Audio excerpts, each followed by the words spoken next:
Hallo meine Freunde, ihr seht, heute geht es mal um einen 944 der neueren Bauart. Und zwar heißt der 968. Der große Unterschied des 968 zum 944 S2 ist ja das Variocam-System. Und genau das ist unser heutiges Thema. Wir beschäftigen uns mit einer Inspektion der Variocam. Variocam ist die Bezeichnung von Porsche für eine verstellbare Nockenwellensteuerung. Und zwar wird abhängig von der Drehmomentanforderung werden die Steuerzeiten im Motor durch die Verstellung der beiden Nockenwellen gegeneinander gesteuert. Dieses System unterliegt wie an alle Systeme am Auto natürlich einem gewissen Verschleiß. Und heute schauen wir uns mal an, ob bei diesem Auto noch alles in Ordnung ist, und dann wechseln wir die entsprechend notwendigen Teile. Bei solchen Arbeiten ist es immer eine gute Idee, man macht erstmal die Batterie weg. Hier haben wir sogar einen praktischen Schnellverschluss. Also machen wir den Schnellverschluss auf und gut ist. Zur Demontage müssen wir erstmal diesen schönen Deckel hier runter machen. Der hat 4 Schrauben, 2 sitzen hier, 4er Imbus und 2 weitere sitzen hier.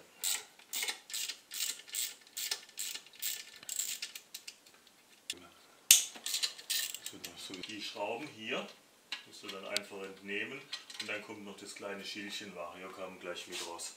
Und dann könnt ihr die Verkleidung als Ganzes entnehmen. Vorsicht, hier sind noch Gummibuchsen drunter, die allerdings kaputt sind.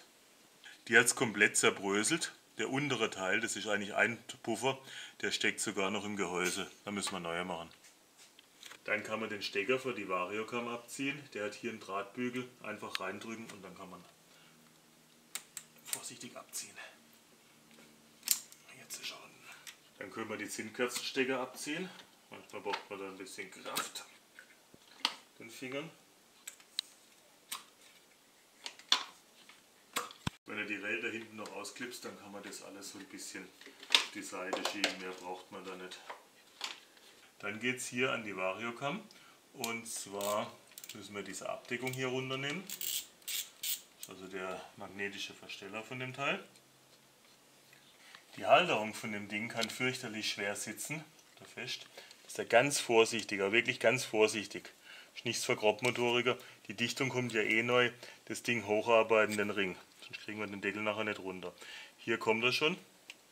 Und jetzt habe ich den Ring ab und drunter kommt die Dichtung. Die ist auch schon zerbröselt, aber die kommt hier auf jeden Fall neu. Im nächsten Schritt müssen wir die Benzinleitungen trennen. Und hier müssen wir beachten, die Teile an der Rail, also auch das hier, sind die festen Teile. Drehen tun sich die davon. Wenn er versucht, das hintere zu drehen, reißt er hier die ganze Leitung ab. Zusätzlich läuft Benzin aus. Das heißt, wir müssen erstmal einen Lappen drunter machen, der das Benzin da ein bisschen versucht aufzufangen. Aha, die hat nachgegeben. Die haben wir auf. Wenn es mal los ist, geht es eigentlich ganz einfach. Da muss ja irgendwann das Benzin fließen.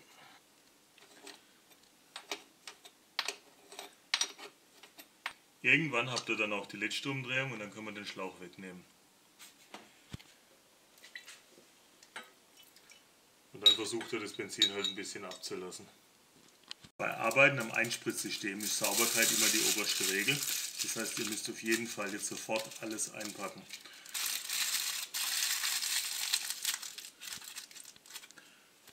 Gewalt und lange Hebel sind immer eine Lösung. Dann haben wir die auch auf. Nach dem ersten Moment geht es schon ohne Krähenfüße weiter.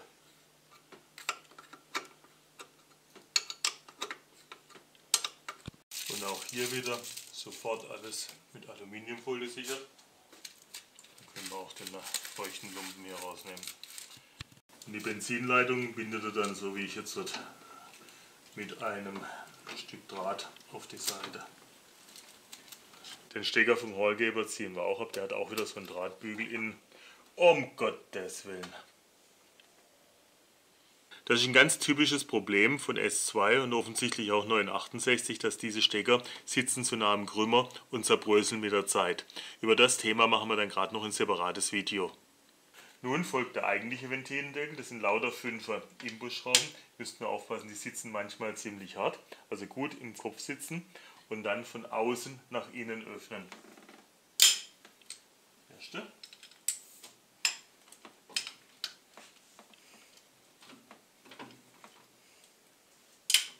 Zweite.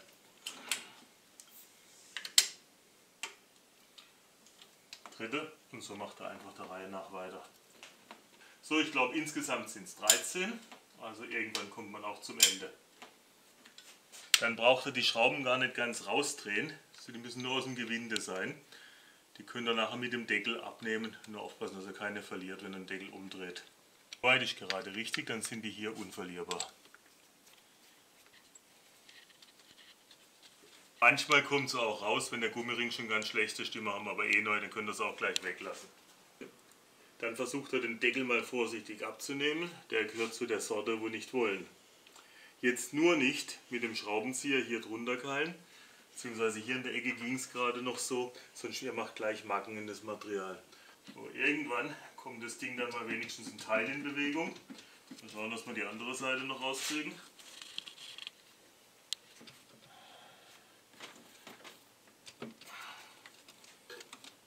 So ganz vorsichtig mit dem Kunststoffwerkzeug könnt ihr das ja mal probieren. Aha, das war schon ein weiterer Teilerfolg. Nämlich senkrecht runter, wegen diesem Steller von der Variocam. So, jetzt müssen wir noch schauen, wie ich da irgendwie an die Benzinleitung vorbeikomme und wir haben es. Von den Ringen an den Zündkerzenlöchern sind 2 am Deckel hängen geblieben und 2 hat es hier verbacken, aber nicht schlecht, die hängen wirklich gut. Die machen wir natürlich auch neu. Dann könnt ihr die Zündkerzenstecker hier runter machen. Aha. 1.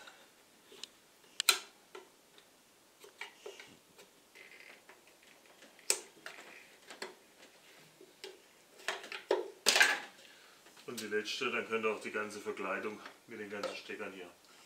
Wenn wir die Ventilkammer nun offen haben, müssen wir 3 Dinge kontrollieren. Zum einen die Gleitschienen, dann die Zähne an den Nockenwellen und die Ventilfedern können wir auch noch anschauen.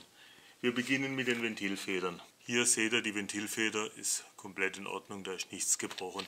Und so schaut ihr jetzt die ganzen Ventilfedern durch. Bei den Gleitschienen müsst ihr beurteilen, wie weit die hier eingelaufen sind. Die wäre eigentlich noch im zulässigen Bereich, aber wir werden sie dennoch mit der Kette zusammen wechseln. Dann ist die Sache erledigt für die nächsten Jahre. Da ist die Kontrolle der unteren Schiene, da hat man so gut wie keine Chance, das zu sehen. Da wir aber sowieso wechseln, ist das jetzt eigentlich egal. Dann schaut ihr hier auf die Zähne. Hier müsst ihr noch schauen, ob noch alle Zähne, also die Spitzen und die Profile in Ordnung sind. Das ist natürlich immer eine gewisse subjektive Entscheidung, aber die sieht noch soweit hier gut aus. Wir müssen den Motor aber noch durchdrehen, dann sehen wir alle Zähne. Dann machen wir mal die Unterbodenverkleidung weg, weil von unten kann man den Motor besser durchdrehen.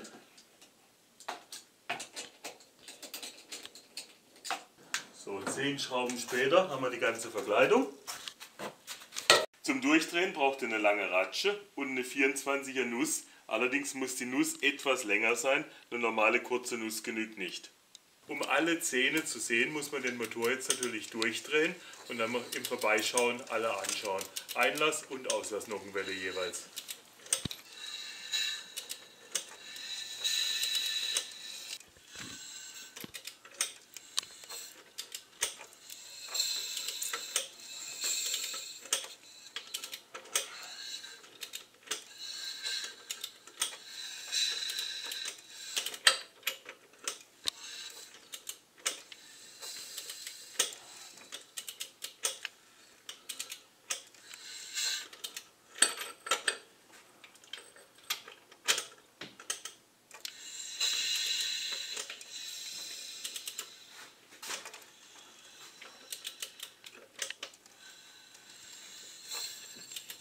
An der Stelle ist es nun eure Entscheidung, welche Teile ihr wechselt oder ihr sagt, alles ist okay, wir machen wieder zu.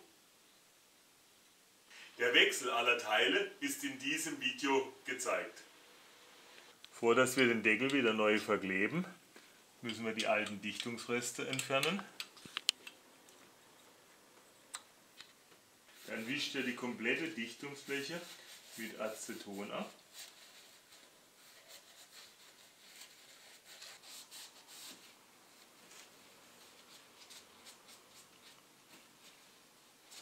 Natürlich dürft ihr die Löcher von den Zündkerzen nicht verpassen, weil da soll es ja auch dicht werden. Dann alle Löcher kontrollieren, ob da Öl drin steht.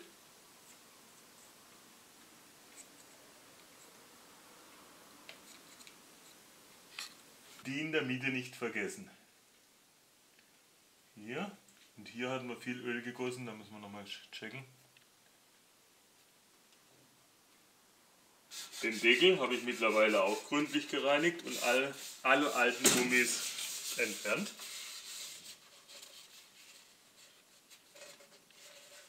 Bei dem Deckel müsst ihr jetzt die Schrauben wieder einsetzen, da müsst ihr ein bisschen aufpassen. Da gibt es kurze und lange Schrauben.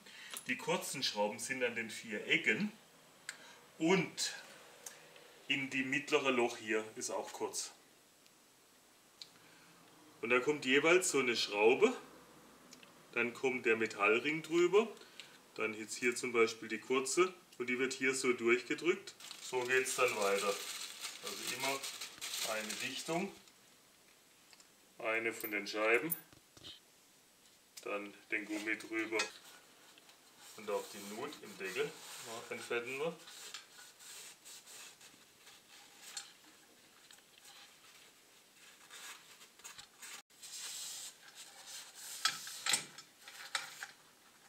Bei der Gummidichtung müsst ihr aufpassen, die hat nur eine Orientierung, wie sie drauf geht. Also der Rundteil wird natürlich hier in die Nut gedrückt, der Flachteil ist motorseitig. In der Anleitung von Porsche würde jetzt nur hier an den Ecken Klebstoff benutzt werden, da wo die 3 Rinnen sind. Ich habe aber so das Problem, dass es hier eigentlich meistens dicht ist und hier undicht wird. Ihr schaut auch, welche Distanz die Schrauben hier haben. Ich habe es mir angewöhnt, die Deckel komplett zu verkleben. Beim Verkleben mache ich erstmal eine dünne Schicht in die Nut.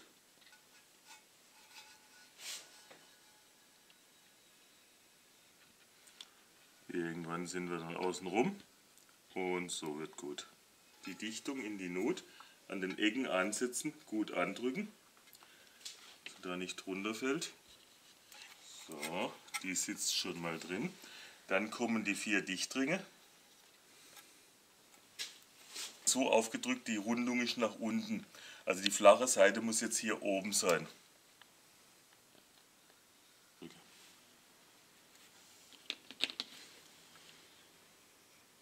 Und dann kommt die Gegenseite auf dem Motor. Hier ist es eigentlich am wichtigsten, beziehungsweise noch wichtiger auf der Unterseite. Also als ich noch keinen Klebstoff benutzt habe, wurden sie immer dort undicht.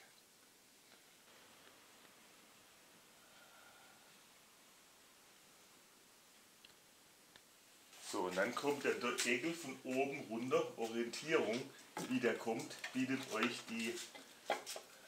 das Magnetventil von der Nockenwelle. So, wenn der sitzt, sofort die Schrauben rein.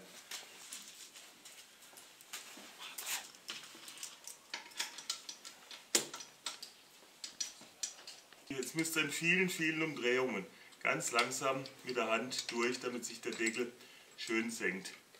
Weil die Dichtungen sind neu, die müssen sich erst komprimieren. Dann geht es wieder von innen über Kreuz los.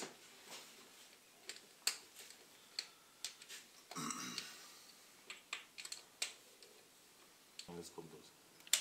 Dann mal 5 für alle.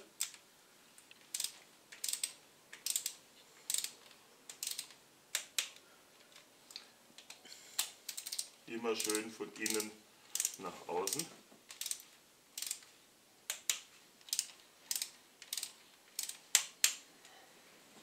Und final bekommen die Schrauben 10 Newtonmeter.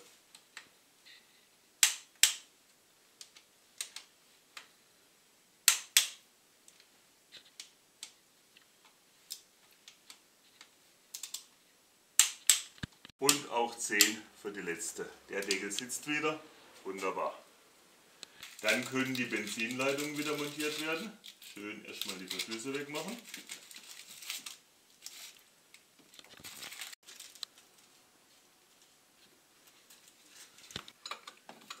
So, dann wieder bedenken, die Seite hier ist statisch und hier müsst ihr anziehen.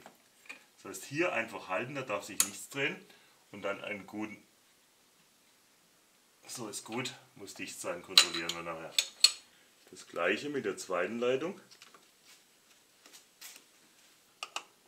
Am Anfang könnt ihr es ja erstmal gemütlich vordrehen, bis es anfängt zu ziehen, das Gewinde. Gleiche Nummer, die dreht, die bleibt stehen. Deswegen habe ich auch den festen Arm hier drunter. Und so ist gut. Dann muss der Stecker vom Rollgeber hier hinten drücken, aufsetzen. So, jetzt sitzt der.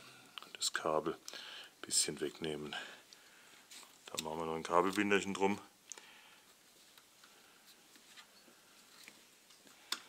Im Deckel, der jetzt über das Magnetventil der Variocam kommt, ist noch ein Dichtungsring drin. Den müssen wir jetzt hier rauspixen.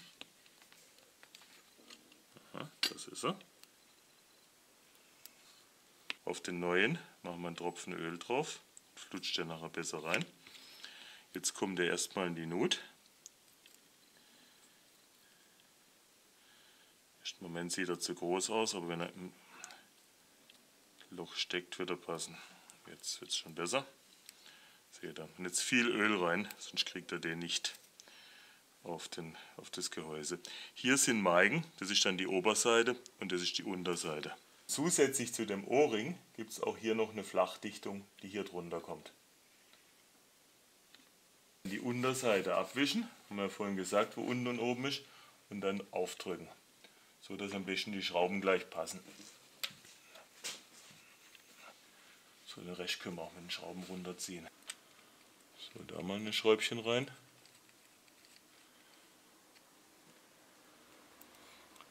Und oben ein Schräubchen rein. Und langsam runterziehen.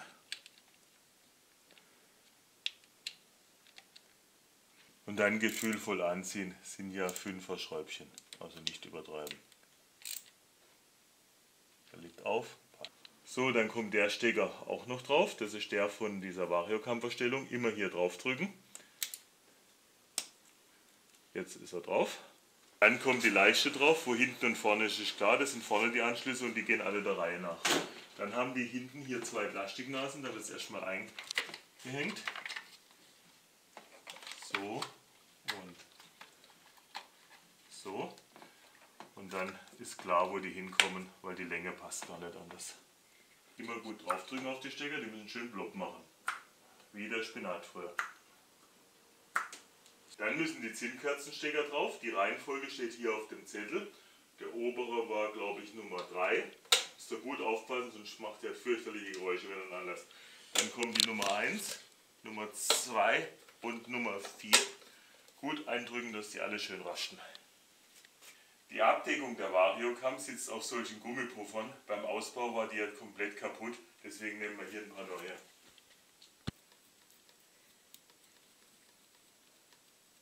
Zwei Stück kommen hier. Das waren die zwei, wo noch rudimentär erhalten waren. Und die anderen zwei kommen hier in der Ansaugspinne, in die zwei Löcher.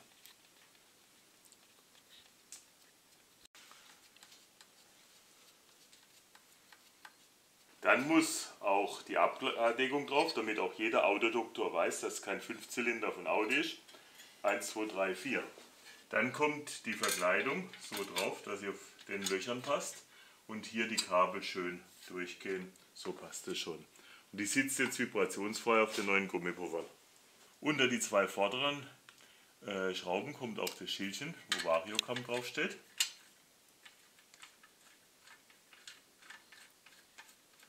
Und erstmal alle ansetzen. Ich gucke mal, ob wir hier die Löcher treffen. Dann die zwei hinteren Schräubchen auch rein. Das sind ja nur Gummipuffer, das heißt, es wird gerade mit der Hand angezogen. Hier ist sowieso ein Plastikdeckel drunter.